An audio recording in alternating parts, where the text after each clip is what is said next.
going on? Today we're going to look at some Judge Joe Brown. He was talking about how your boy Trump is not racist. I think it's going to be a good one. What you think? I think it's going to be a good one as well. I hope to get a lot of information because, of course, you want to keep learning and gaining that knowledge. That's what it's all about, learning, right? That's what it's all about. Yeah, if you're learning, I don't know what else to say. I don't know what to tell you, man. You just following along or something. Just you know, you want to be able to learn. You want to be able to. Hey, that's my alarm system. I'm sorry. That's somebody's calling. Yeah, but you want to be able to look back and say, hey, man, I remember I used to do this, and I learned that okay, I can't do it that way. So that's called learning. You know what I'm saying? Learning and growing. Back and growing. That's what it's about, right? Mm-hmm. Learning and growing. Yep. Well, we're going to get into Mr. Judge Joe Brown, see what he got to say. My first time hearing it. Somebody sent it to me, so. But let's make it do what it do, babe. Right. Bye. He a mess. What is your take on Trump? Is Trump a racist? I don't think so. I've talked to a number of black entrepreneurs who back in the late 80s and 90s, early 90s, were trying to get financing. They couldn't. Somebody told them to go check with Donald Trump. So they come back and tell me they got a loan from Donald Trump. And he gave them a term loan. Show up with the interest and the principal, one check. But they had to go see him personally. Wow. They independently relate this tale that when they saw him, he said, this is what you supposed to pay me? This our agreement? I said, yeah. And then tore the check up, shook their hands, and congratulations. Now run your business. And this was when? This was back in the 90s. See, most people don't even know this. He had a sister. That sound like him. Think about it. That sounds just like Donald Trump. Something he'll say. I never knew that, though. Never knew either. Never knew that. Wow. I mean, it was hard for black people to get business back first then time anyway. hearing this, man. But yeah, that's some good information, good knowledge. So he was, every time you saw him back in the 90s, fine paper bag, brown, beautiful black model. He likes fine women. He didn't have any problem with dating a black woman, walking her down red carpets.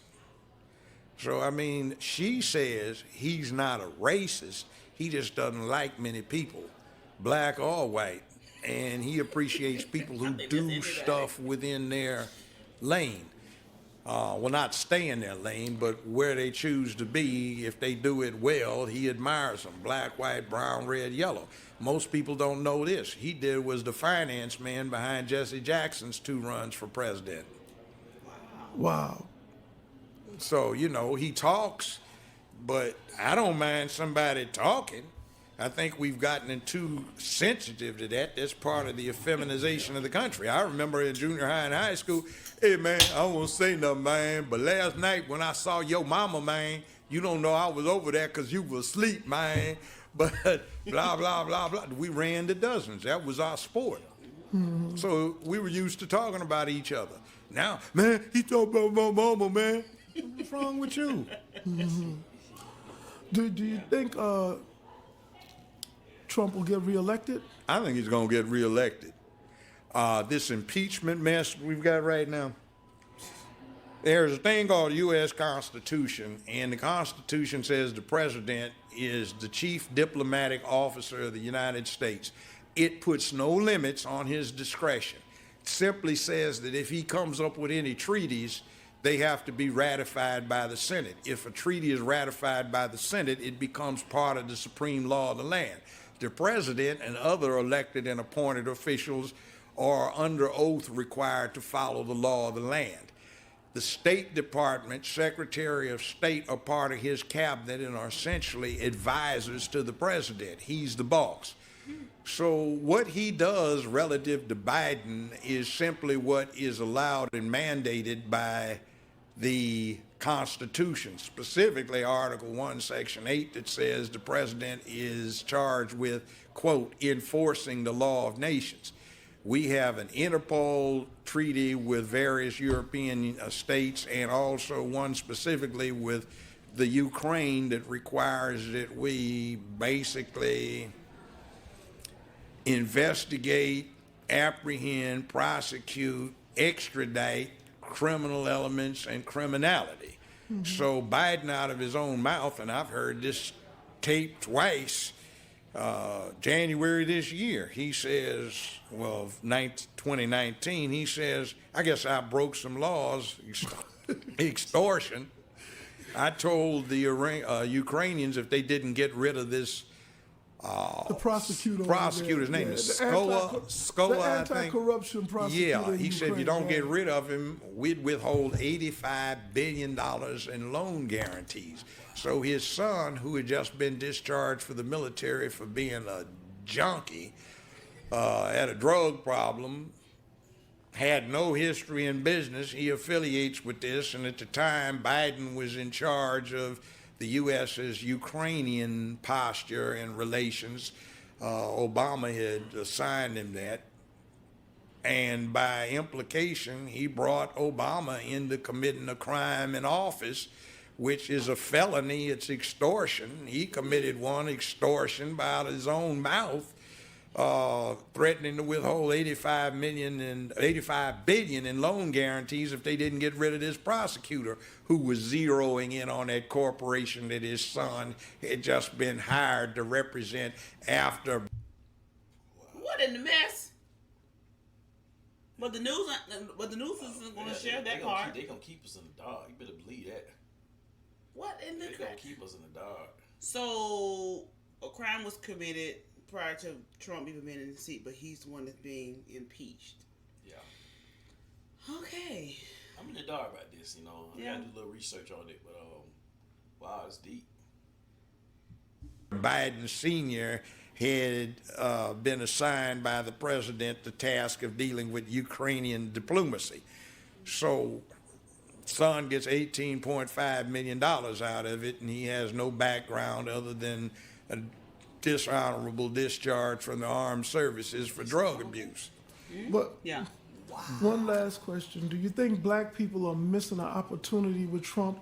Oh, yeah. See, you've got somebody that is not a lifetime Republican. He's been a blue dog Democrat for most of his life. He usurped the Republican Party. So I think this thing I've been tweeting about, no benefit, no vote, ought to be the deal. We haven't gotten a damn thing out of the Democratic Party for a long time. And the last one, number 44, and the one before that, 43, Bush and Obama. Well, there are pictures of Bush with his arm around 8-year-old Barack Obama because his stepdaddy, adopted daddy, Lolo Sotoro, had done a lifetime worth of business with the Bushes. Wow. Uncle George Herbert Walker, after whom George Herbert Walker Bush, Bush 1 president, was named, founded Halliburton in 1946 in Oklahoma.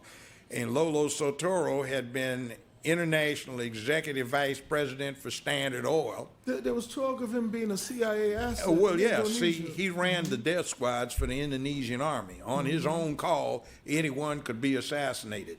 So when George Herbert Walker Bush became head of the CIA under the Ford administration, he just got with his old buddy in the oil business, Lolo Sotoro, and pulled off the hits. See, Barack's grandmother has been acknowledged as being the woman that operated the channels through which CIA money went to the Southwest Pacific. So she introduced her daughter, who had just had Barry, Barack, to Lolo Sotoro, and they got married, and Lolo Sotoro adopted Barack Obama. The name was changed to Barry Sotoro. Now, when he went to high school in Hawaii, I know about that high school. I almost sent my oldest son to it. I could afford it, but I didn't think he deserved it. 20 years ago, the tuition was $95,000 a year, not including room and board. When Obama went there, I've talked to two of his classmates. They independently state that the tuition, not including room and board, was $45,000. Now, Business Insider reports his income for 2017 at over $200 million net. That's after taxes, deductions, write-offs. For this last year, 2018, they reported it as $570+ million. And that's after all deductions, tax, right? Trump doesn't make that net. I mean, even some of the richest people in America don't make that. Why? Because when his stepdaddy died, he was one of the 10, 15 richest men on earth. And he left everything in a trust fund operated out of Indonesia, so the American government can't touch it. That makes Barack Obama 1/3 beneficiary for the assets of one of the 10, 15 richest men on earth. See, so we got a game run on us. So, you know that little thing that Bush W does when he gets with Michelle, they giggle and he gives her candy. The inside thing, is that supposed to be the same kind of candy he used to give to her husband when he was 6, 7, 8 years old. Oh, wow. Stop. Wow. Well, God don't. I mean, Didn't hear any of that on the news. You know, I mean, I seen a picture of Barack and his wife sitting down in their little house, you know, and they was trying to get by. That's how it looked. You know, he said he had all his money. I mean, it ain't look like that in the picture. Well, in that movie, no, it didn't look like that. You thought that they were just an up and coming middle class family, you know. Wow. That was eye opening. Yeah. And you're just so used to voting as a Democrat, you don't think to, you know, really do your own research because of what they flash in front of you. It looks all pretty and fancy, and that you're going to benefit from it. When at the end, you have not. Years and years of voting for a Democrat. I mean, I'll be 40 in like the next few weeks, and my first time voting for a Republican was with Donald Trump. Wow. So from the age of 18 to 30, 38? 39? Well, that's a long time. It is, man. Well, you guys, you heard it. You seen it. You seen it. You heard it. That's some good information, man. Take it, do some research for yourself, and find out, you know, is everything that he's saying is true or not, you know. I mean, if you don't believe it, but but hey. Yeah, but that's deep. Yeah, that's real deep. Mm-hmm. You did get a history lesson about certain constitutions, and both former presidents at this point. But I do hope he gets reelected, or we get a upstanding assassinated part. I know about some things like that, but it's like, wow, man. When you hear it for yourself, though, it's just deep. It's still deep and it's eye opening. Yeah. All right, YouTube, don't forget to like and subscribe and continue to check us out. And like I said, we got this new mic, so our sound should be on point. And we'll catch you later. Peace.